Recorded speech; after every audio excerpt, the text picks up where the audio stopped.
Okay, here's a 19th boiler.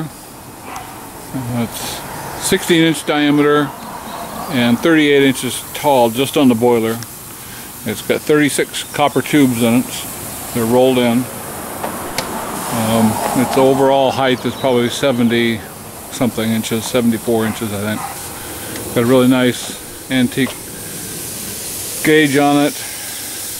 Whistle. So I'll blow here, it's kind of loud.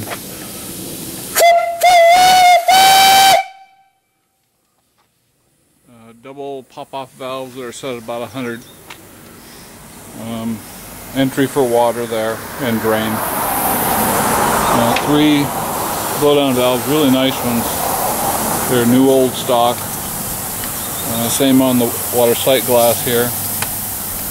A hand pump, get water from a container into the boiler. Works really well.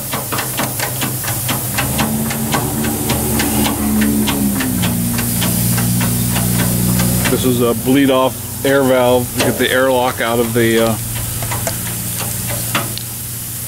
tubes coming in, and then you just shut it there and everything goes into the boiler.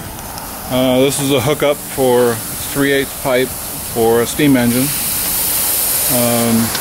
This is really nice here too. This is the blower. Steam going through there. And this one I made it really new. It's really special, and it delivers a lot of draft to the fire. Look at that. So when you first get it going,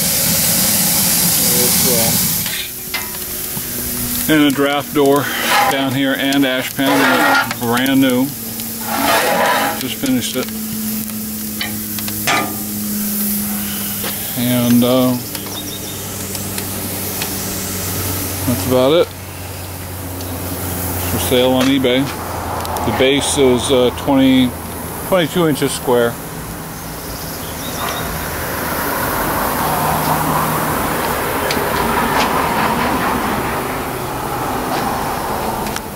That's about it.